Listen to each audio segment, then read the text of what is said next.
Hey, what is up guys? It is Phantom here and welcome back to a brand new video, everyone, where in today's video I am going to be ranking every single world in Wizard101 from worst to best. 2023 edition. Now, this idea was inspired by Kaiser Noah, one of Kaiser Noah's most recent videos, pretty much just where, he took all the worlds in the game and put them into a tier list. Now, this isn't going to be exactly like that, although I have done similar things in the past. This is pretty much going to be just a definitive list ranking every single world in this game. So that's pretty much how it's going to go. If you guys don't remember, I posted a video very, very similar to this one back in 2020. However, at the time, I think there were about 3 less worlds in the game or something like that, so I thought it was about time that I made an updated list, as opinions are always subject to change and there are a lot more worlds to go over and talk about. Oh, and by the way, I do understand that it is pretty much inevitable that I am going to make some people mad with this video, because people tend to feel very, very strongly about all of the different worlds in this game. So I don't know, all I can really say is let's just be respectful about this and have a lively discussion in the comments down below. I'd love to see all of your guys' lists and how they just differ from my own. I think it's super, super interesting just, looking at other people's opinions and stuff. And of course, at the end of the day, my opinion's not fact. This is just literally a ranking of just my perception of all the worlds. So hope that makes sense, but yeah, let's get into it. All right, so the world that is going to be coming in 18th place, dead last, is going to be the world of Azteca. Now, if you've watched my channel before, you probably saw this coming. I mean, I think it's pretty well known that I am a firm hater of Azteca in this game. I think it is definitely the worst world by far. I would say the only redeemable quality, or I guess the only redeeming qualities about it, would be the facts that, we get Sharpened Blade and Potent Trap, as well as just the overall aesthetic and appearance of the world is pretty cool. I'll admit, it's visually pleasing. I'll give it that. But really, other than that, man, I just don't have a lot of kind words for Azteca. I think there's way too many defeat and collect quests. I think the world is just not very well paced at all. I think it is filled with just so many pointless quests that just make the world so much longer than it needs to be, just further contributing to my annoyance of the world. There are certain instances in the world where you have to defeat 2 bosses at once, and just like as a solo player, I think that can definitely seem quite daunting, even if you are pretty good at the game.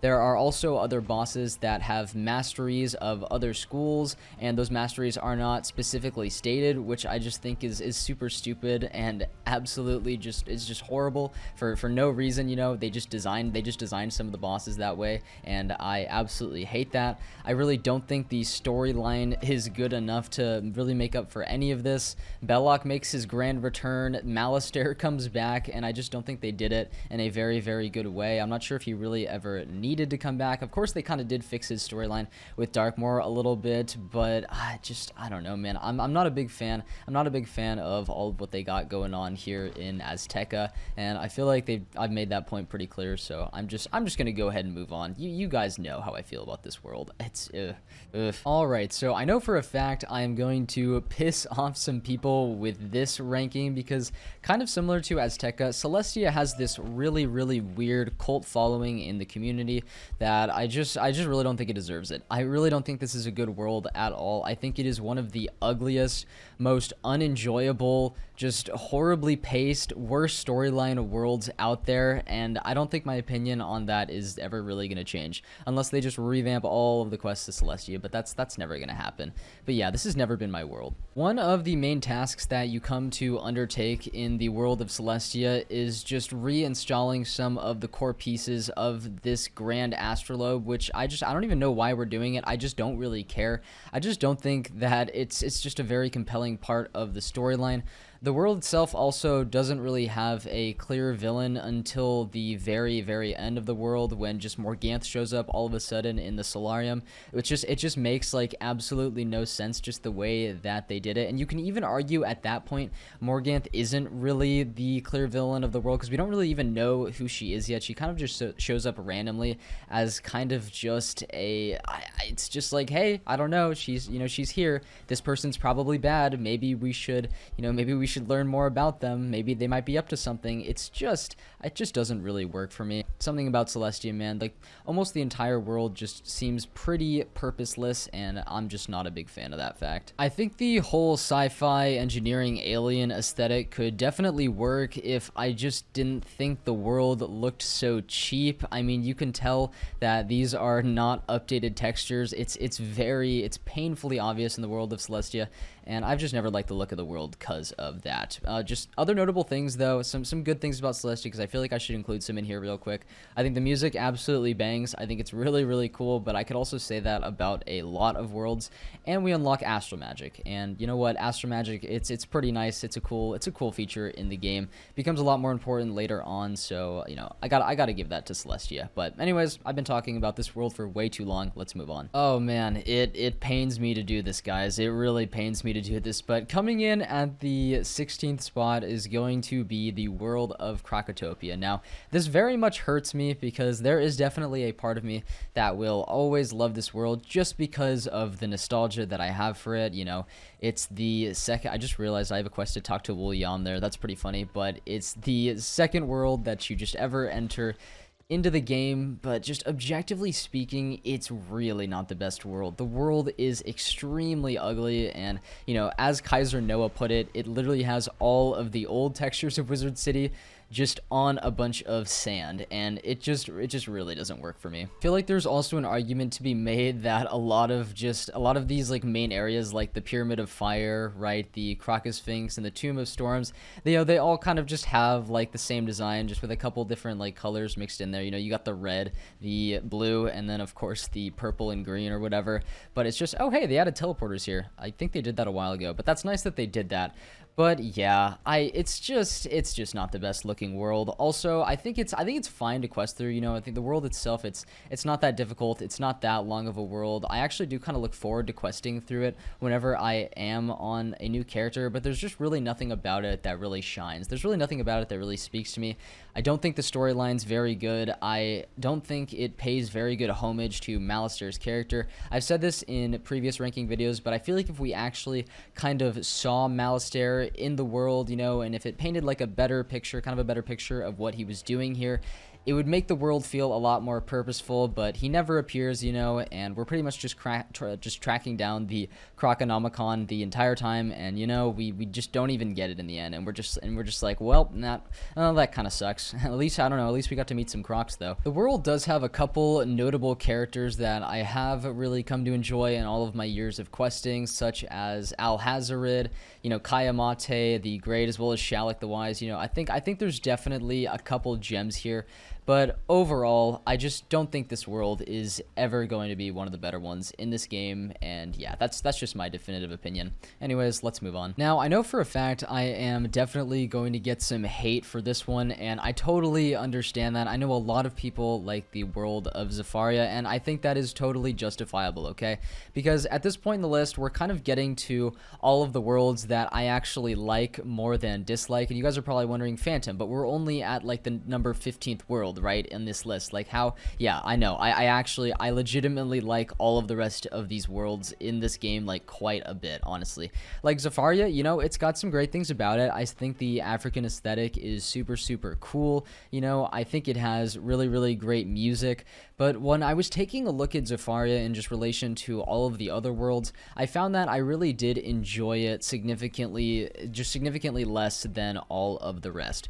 The world is a little bit long in my opinion, boasting 148 quests, of which a lot of those are just annoying defeat and collect quests where you have to just fight some of the most annoying mobs in the game, such as like the Long Dreamer Shamans, the Greyhorn Mercenaries, which I know are pretty popular to hate on within this game. And overall, I still think the world is a little bit tedious. I do not hate it nearly as much as I once did, and I have made a video on that, just like giving an apology to Zafaria.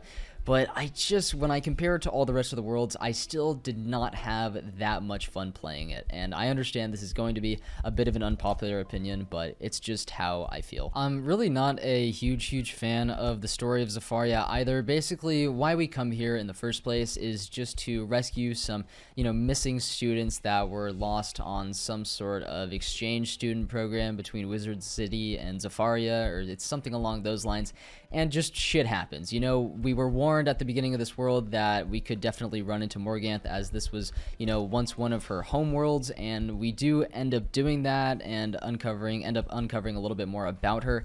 It's not the worst story, but it's far from the best, and I just don't find it that compelling, and I just don't think it justifies a lot of the annoying bosses and quests that are present throughout this world. But yeah, anyways, that's my opinion on Zafaria.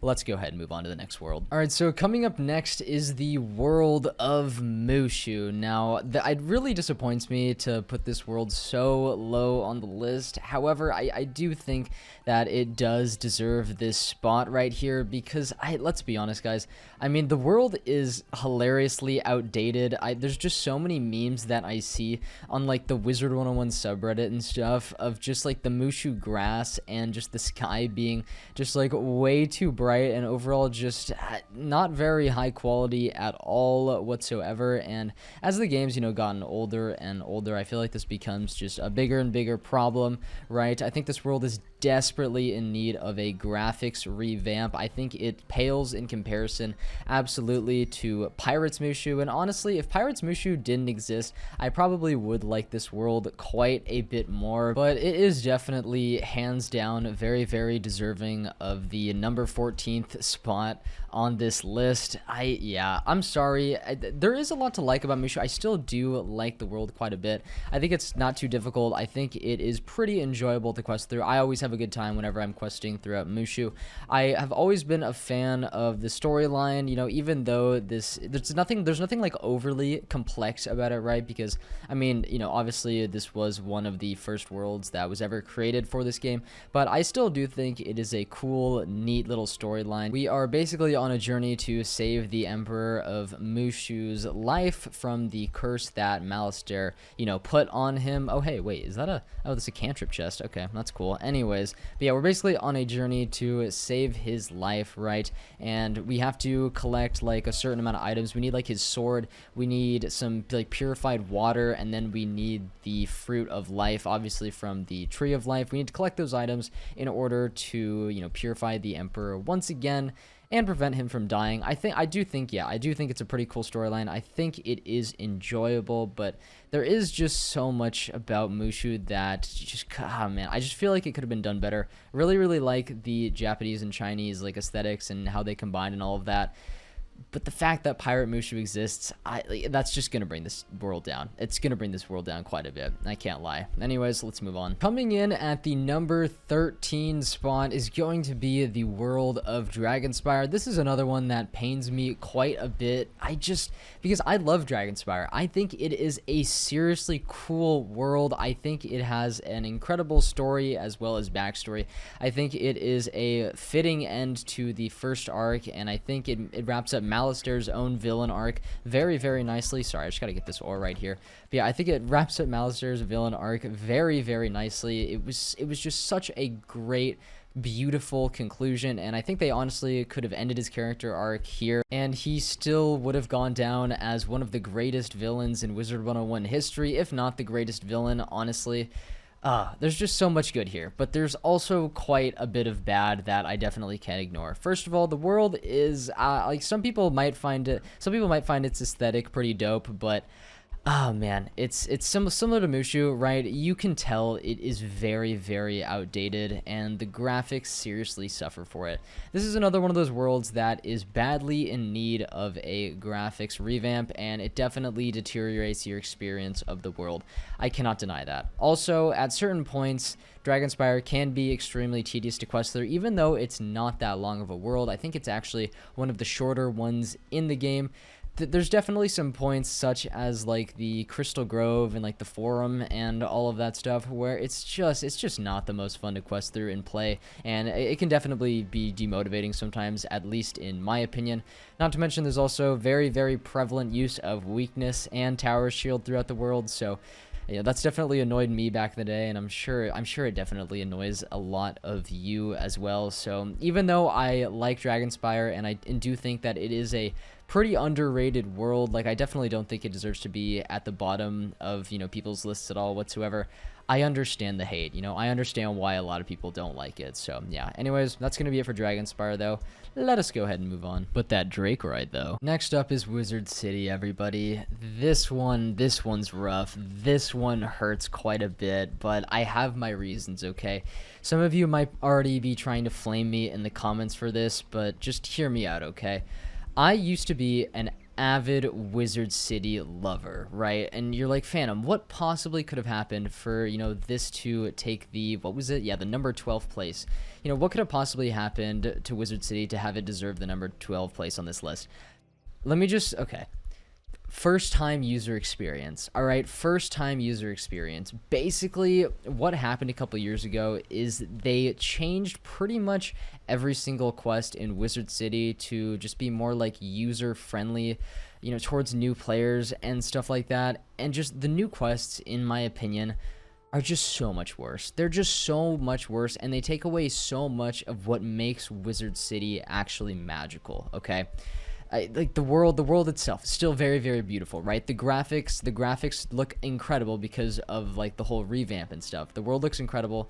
The old graphics are still really nostalgic. I don't even think the old graphics look that bad, right? The music is still just, oh my god, it's just absolutely supreme, right? And you can even, if you turn on like classic mode, right? If you go ahead and turn on classic mode, you'll get those old really nostalgic themes back. It's amazing. But so much of what I enjoyed about Wizard City is just not here anymore. It's just been replaced by these cringy ass new quest lines. They've given the NPCs new voice actors and dialogue and all of that, and it's just so much worse in my opinion. It's just so much worse, and Wizard City has just been absolutely ruined for me, and this is probably going to be one of the biggest changes that I make to this list, because Wizard City, I believe in the last iteration of this video, I put it in second, and now it's going to number 12. It's going to number 12 because I just really enjoyed those old quests, and most of them are just not here anymore, and I think that was, I don't like KI for that. I really don't. I was such a huge fan of the old Wizard City. It meant so much to me, and it's gone. They ruined it. Everything about Wizard, oh my god, it still has its merits, don't get me wrong. It still has its merits, like I said, the music, the graphics, and all of that. A lot of the nostalgia is still there. But the old quests, man, the old quests, I can't stress it enough. I just hit my desk right there. That kind of hurt. But yeah, since they took those away, it just hasn't been the same. So it's dropped significantly. Alright, so coming up next is going to be the world of Lemuria. Now, I have no idea if this is a controversial take or not. I know a lot of people really like Lemuria. I know a lot of other people really don't feel too strongly about it either. And yeah, it's going at about it's at a pretty midpoint in this list, I would say. Because there are a lot of things that I like about it, and there are a couple things that I don't like so much about it, right? So let's just tackle one of those main things right away, and that is going to be the appearance of the world, okay? Now, the best way that I can describe my feelings on the appearance of Lemuria is going to be conflicted. I feel very conflicted because there are some areas in this world that I absolutely love, right? I think they look really good. Let's just go over to the telepad here so I can show you guys real quick, right? So for example, right, Ursai Village, I think, is a very beautiful area. I think they reused like a lot of those floating land assets really well. Love the volcano and all of that. Looks really great. I really like the Night Forest too. I think that is also really cool, and it kind of feels like a new addition to Avalon. The Heap is like top 5 best areas in this game. Absolutely love it. But then you have just areas like Sky City, which just feels absolutely soulless. Like, no pun intended, by the way. But I don't like that area that much. Mandoria and the Badlands are just some of the ugliest areas in the game, in my opinion. So I'm really conflicted. I'm really conflicted on the areas. Ever since Novus came out too, I think Novus just did a much better job just reusing all of those assets. I think most of the areas in Novus look a lot cooler, right? And those you know, areas are also taking parts from past worlds and putting them together.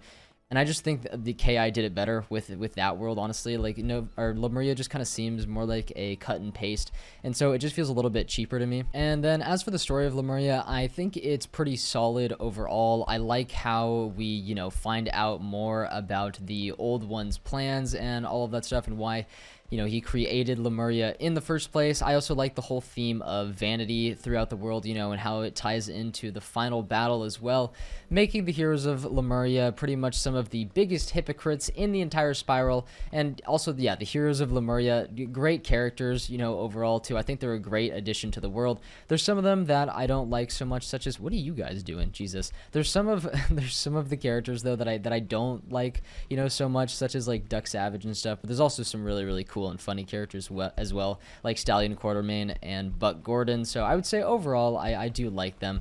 A lot of the NPCs in Lemuria are absolutely hilarious, so gotta give it props for that as well. But yeah, that's pretty much all I have to say about the world of Lemuria. Truly just one of the most controversial worlds in the game in my opinion. But yeah, it's going to be coming in, pretty mid-range on this list. So yeah. Now I honestly wish I could put Wisteria higher on this list, because I think the vibes and aesthetic of this world, I think they're just absolutely impeccable. I think this world is just one of the best looking in the entire game. Everything that has to do with the appearance, I'm just absolutely in love with, right? I also like the story quite a bit as well. I love the reason that we come here. It's just basically for a tournament, right, against a bunch of the other rival schools in the spiral. I think you can do a lot with that. The problem is Wisteria really didn't, and I think the world is just a bit too short. I really like what's here. I really like what the world has to offer and all of that stuff, right? Okay, dude, seriously? But as I was saying, I really do like what's here. I just wish we got more of it, I feel like there's so much more expansion that KI could have done with just all of the other schools of Wisteria. I think there are some new spells that could have been introduced, that would have actually gave us a purpose, that would have gave this side world an actual purpose, an actual reason, incentive for people to do it in the first place. Yeah, overall, I think Wisteria has a lot of potential that just really wasn't acted on, but I still think it's a pretty cool world. I also think it has some of just the best music in the game as well.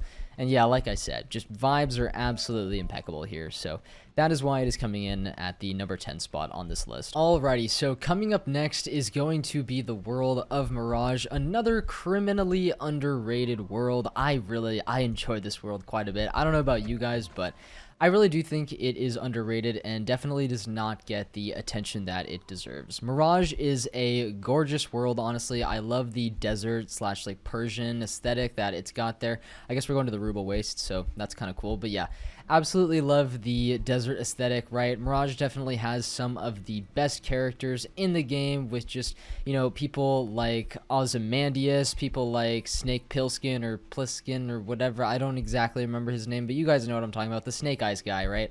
It's got great areas as well. I think the storyline is pretty interesting, of course, just with like all of us uniting all of the cat tribes against, Overlord Xerxes and all of that, who actually turned out to be the Scorpion, and then the Scorpion was kind of lame. I'm not gonna lie, he wasn't like a super cool highlight of this world, but I really like what this world has going on here. I feel like there's just not too much to actually dislike, right, about the world of Mirage. I also really like how we end up fighting Old Cobb at the end. That's something that I have wanted to do really ever since I saw the guy, so I'm really glad we got the opportunity to do that in this world, even though it didn't end up being the final boss. It was still just really cool to do, and I don't have a whole lot of gripes here. That's the main thing I can say about Mirage. I think the Genie Dungeon is honestly one of the coolest in the game. I think Mirage has a lot of really unique puzzles as well.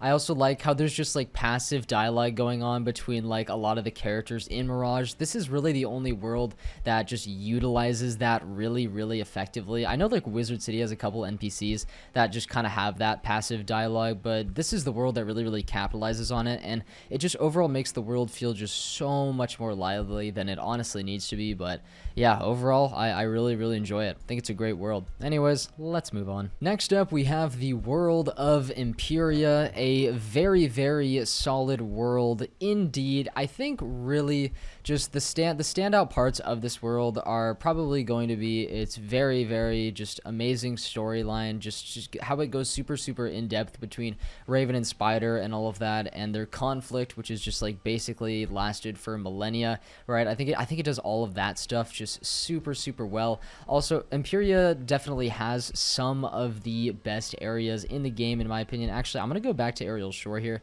because I want to use the stream portal to actually go to some of those areas, but most of those areas do exist in part 2, which is kind of just like the way better part of Imperia, in my opinion. I mean, you've got areas such as like the Husk, I think is super duper cool, and how, you know, there's like lore behind it and that it was like part of the first world and stuff like that, or like where the first world started or something like that. You know, you got Nimbus, which I think is really cool. You got the Arrow Plains, which I know is definitely a fan favorite, right? But then you also go to part 1, and there's some areas here that I think are definitely a little bit controversial. Overall, I think part 2 is just so much more enjoyable than part 1. Like, with areas like Xanadu, Inner Athenor was super duper annoying as well. Sepidius was hideous. I didn't even mean for that to rhyme, oh my god. Yeah, Sepidius was also just not very good looking, and yeah, overall, part 2 was just so much better, had way better areas, and of course it also just wrapped up the amazing storyline that Imperia had. You know, the conflict was resolved between Raven and Spire. Pretty much everyone got what they wanted, and it was just an absolutely beautiful conclusion to Arc 3, so yeah, I think there's a lot that Imperia did well, but some other gripes that I do have with the world are that I think the world is a bit long. This is definitely one of the longest worlds in the game, and it can definitely be quite painful to quest through. There's also a couple bosses that just really grind my gears, and I just don't really think Imperia is necessarily the best questing experience. I mean, it kind of makes sense just because it's like the last world of Arc 3. It is kind of supposed to be a challenge, but honestly, it ends up just being pretty annoying in my opinion. But you know what? I still enjoy the world quite a bit, and yeah, that is why it is coming in at the, I'm kind of losing track of spots here, number 8 spot. That's why it's at number 8. Let's move on. Next up, we got the world of Caramel, and oh boy, do I love this world. This world is so cool. That just like from the aesthetic to just the quest line, right, to the final boss, this world is absolutely insane and unhinged, and I just absolutely love it. I think Caramel is an extremely enjoyable questing experience. I think it was a breath of, you know, fresh air from all of the trials and tribulations of Arc 3. And it was just overall a ton of fun, man. A lot of the characters were just absolutely hilarious. I really like how the whole world just has a nice coherent theme, right, to it, a nice coherent aesthetic, and it just looks absolutely gorgeous. There's really not too much that I dislike about Caramel, and I just remember when I saw that final boss sequence for the first time, right, I was absolutely shooketh. I thought it was so good. Oh my god, it's totally deserving of this spot. I also just love its take on some of the dangers of capitalism. I love how we get a really good look at the Cabal and some of its main members for the very first time. I know it's not technically the first time that we actually see the Cabal. I think that kind of goes to Mirage, you know, just like if we're speaking technically here. But in Caramel, we get a really good idea of what they're all about. There's also the whole mystery of like, oh, where did the old one go? And that obviously plays a huge role in just the later worlds of Arc 4, and man, Caramel's so good. Man, I love Caramel so much. There's just not too many annoying bosses either. It overall just goes pretty smoothly, and yeah, it's just no surprise that this is one of my most favorite worlds in the game. So hats off to KI for just doing so well with the first world of Arc 4. This is a good one, guys. Also, Malwerf is amazing. Love him. Coming in at the number 6 spot is going to be the world of Chrysalis. Now, I think a lot of people are honestly going to agree with this placement, and I think a lot of people are going to disagree. Chrysalis is a really polarizing world, in my opinion, just because of how painful it can be to quest through. It is the longest world in the game. All the bosses just have a ton of health. There's just, yeah, a shit ton of quests present inside of the world, and that can turn a lot of people away from it. You know, that can definitely turn a lot of people away from it, and I totally understand, right, if that's your reason for just not really liking it too much. But it's also a world with a lot of substance, right? It's just a world with a deeply enriching storyline with overall some of the best characters in the game. And yeah, overall, I just think it has a lot of good highlights. I think it has a lot of good highlights. It has Devim Whiteheart, it has that giant bug that we ride out into sea. It has Ghost Dog, who I think is super duper cool. It has Shadow Magic, right? I kind of forgot that for a second. It's where we unlock Shadow Magic for the first time, which is an extremely big deal and has obviously become just such an important aspect of the game, right? It's a great conclusion to Morgana's story where, power was the one thing that she had wanted all along, and it was just her undoing in the end, which I just think that's super duper poetic. There's just a lot of good stuff here, man. There's a lot of good stuff, and I think if you can just look past the length, right, even though it is so long, and it will steal many hours of your life, and you'll probably rage super duper hard at some points, I just feel like there's so much to appreciate. It also has some really cool areas as well, in addition to some really ugly ones though too, right? I mean, I think Last Wood looks amazing. I think that Mooncliffs is also really cool. But then of course you got areas like Conda Desert and the Hive, which are just not as, visually appealing. We also meet Old Cobb for the first time here, and he helps us on our little quest to fight Morgantha, and that of course sets him up as like the next big bad, right, of the third arc. There's a lot going on here, man. There's a lot going on here, and there's a lot to like. What can I say? I feel like I've said that so many times, but I really think this is deserving of the number 6 spot, and I hope a lot of you can agree with me, but I guess we'll just see in the comments down below, right? Anyways, let's move on to the next world. All right, y'all, I'm not sure how many people will actually agree with this one, but I think the newest world added to the game, the new world of Novus, right? I think Novus deserves the number 5 spot, is what I am trying to say. I seriously enjoyed this world. I think it is just so visually appealing. I gotta stop zooming in on my horse's ass right there, but I think this world is just so cool looking. I think it just is like the perfect combination of just reused assets and new assets. Oh my, let's just go to, like, I don't know, yeah, Puerto Nuevo right here, just for a little bit more variety, in terms of where I'm walking around and stuff. But like, oh, it's so cool. It's so cool. I love how it strips some assets from Pirate, like for example, this area looks so much like Aquila. The music in this world is absolutely perfect in every way, shape, and form. Every area, right, is just like a remix of just a bunch of like old themes, right, that this game has, and it's done so well. It's done so well. I honestly think this world is just like chef's kiss, right? I also really like the story. I think the way that it tackles imperialism is just, it's done so well. I think the character of Design ascends to just new heights in this world, and this world really just proves to me that this game is only getting better and better, and I'm just really excited to see where it goes next. This world did not disappoint me at all whatsoever. I really could not have been more satisfied with it, honestly. Besides maybe like a couple bosses, right, that were probably a little bit more annoying than they should have been, like for example the Tantrum and just Basil. Those are just the two main ones that kind of come to mind.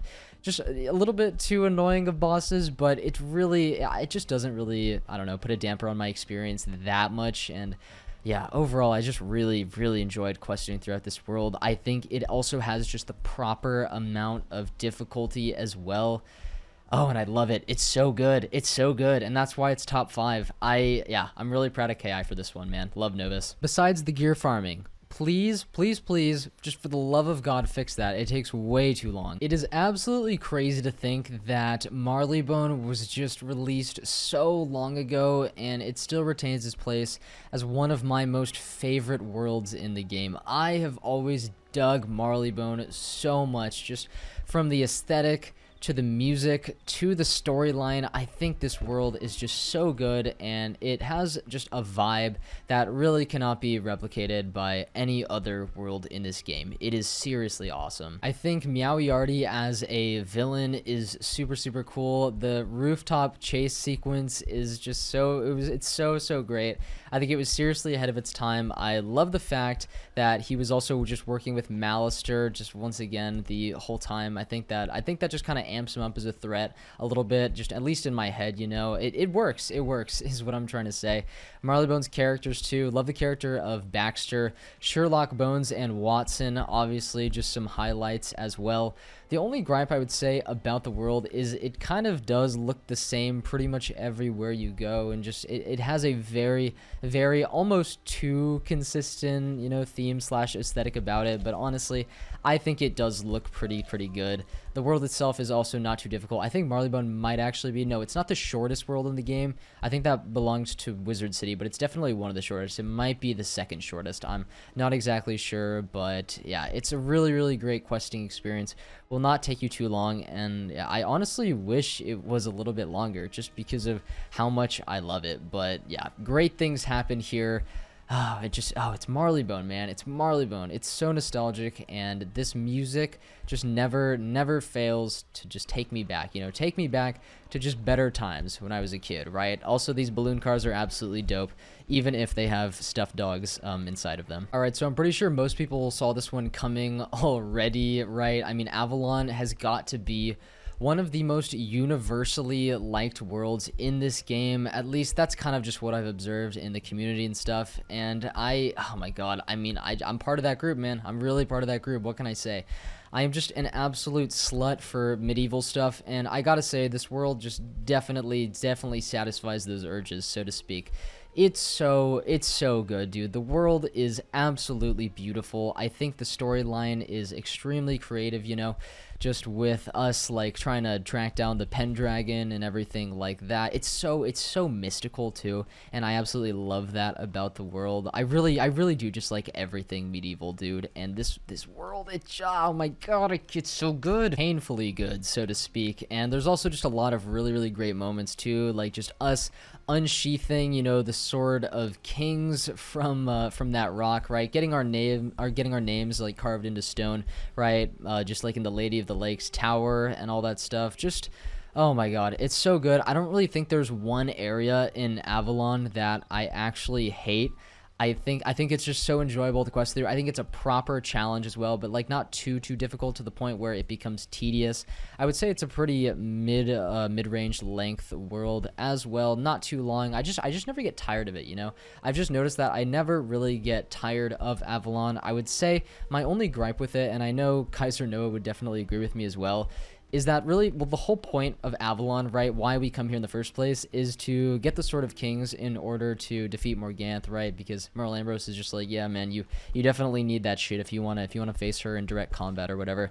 And then we get it, and the Sword of Kings is just absolute dog crap. And I really wish they would make some updates to it to actually make it okay, so, you know, so it could somewhat fit the storyline and make some semblance of sense. But I mean, I doubt they'll ever do that, but it's okay. It's a pretty small thing in the grand scheme of Avalon, and it really doesn't take too many points away from it.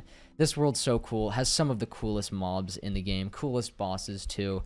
Also, there's the plot twist that King Artorias was the Pendragon the whole time, right? It's so good. It's done so well, and I love how we're also able to just cure him in the end, though, and just round up all of his knights as well. And just save Avalon, you know, just save Avalon from just all the curses within.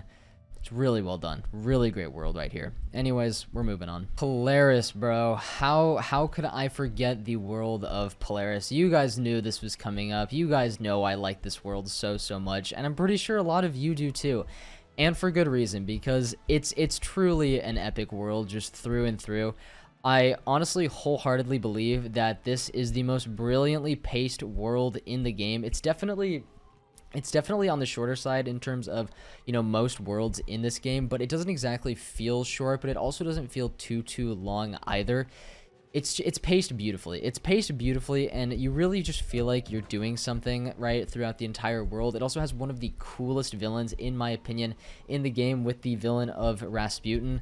He's just so great, you know, love his thick Russian accent and all of that, and he just overall has a really menacing presence, you know, and you just really hate the guy too. Like, it's just a really healthy hatred for a villain that I feel like not a lot of the, you know, world villains kind of have, right? He's definitely one of the best in the game, in my opinion. And the reveal that, you know, he was one of Old Cobb's sons too, I also think that was done really well. He's even like 10 times more menacing as the rat too, and I also just really enjoy that fight, you know.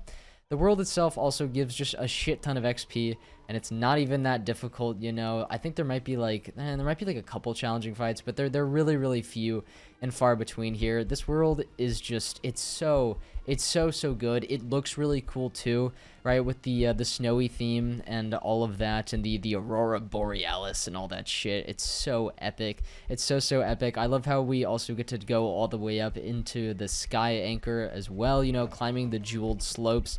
Really did feel like a climb, and the final dungeon was just absolutely amazing. I really don't want to, oh wait, I can collect one of these. I really don't want to get pulled by one of the lions here, but yeah, I really enjoyed the final dungeon. Really enjoyed all of the oracle stuff as well, and also just learning about, you know, just learning the beginnings of kind of the conflict between Raven and Spire, you know. All of that began here, and it just does all of it super well. So that's going to be it for Polaris, everyone. Let's move on to my most favorite world in this entire game. Let's head there. Now, I know this is probably not going to be a lot of people's most favorite world, you know, but I'm going to put the areas of Grizzleheim and Wintertusk, I'm just combining them into one world because they really are just one world. Just those two areas, you know, as a world overall, that's my favorite world. I hope that made sense. But yeah, Grizzleheim and Wintertusk. I've pretty much been in love with these worlds ever since I saw them. I think the vibes are just incredible.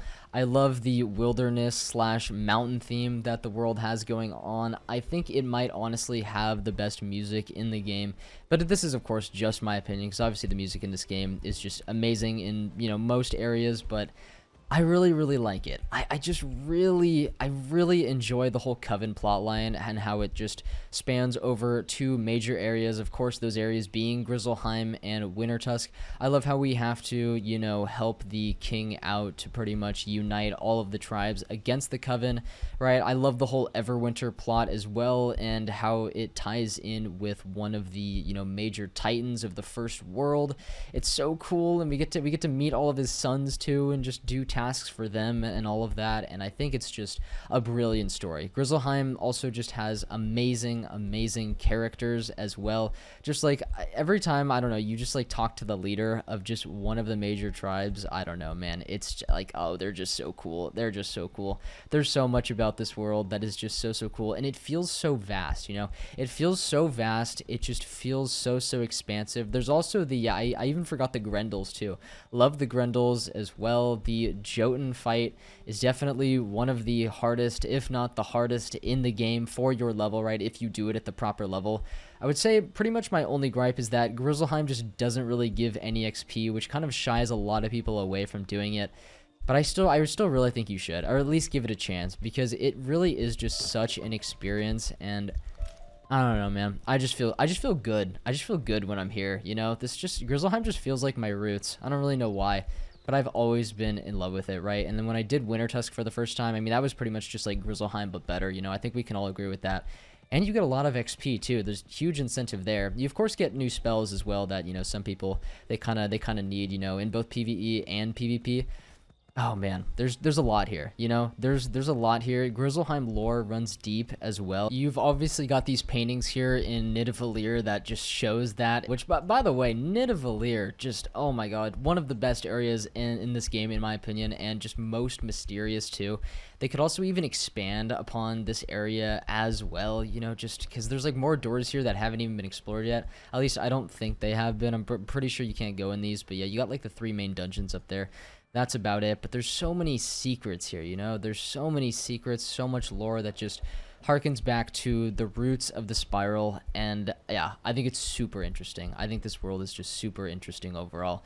But anyways, that is pretty much going to be it for this video, guys. I really hope y'all did enjoy. I know this is going to turn out to be just a really long video, which is when I go and edit it. I do apologize for that, but some people do like it. Some people, you know, do like that shit. But hope you did enjoy nonetheless, though. Oh yeah, and I also had to get on my Life Wizard because my ice did not have access to Nidavellir, because he is not very far into the Grizzleheim quest line at all. But yeah, make sure to leave a like if you did enjoy the video, or subscribe to the channel. I would appreciate that so much. And that is pretty much it. Oh, once again, leave me your ranking in the comments down below, as I would definitely love to look at it, because I know everyone has a slightly different opinion about each of the worlds. Some people have just major differing opinions, and I'm sure we'll run into quite a few of those as well. But yeah, let me know down below. Super interested to hear what you guys have to say, and I will see you guys next time. So take care, everybody, and peace out.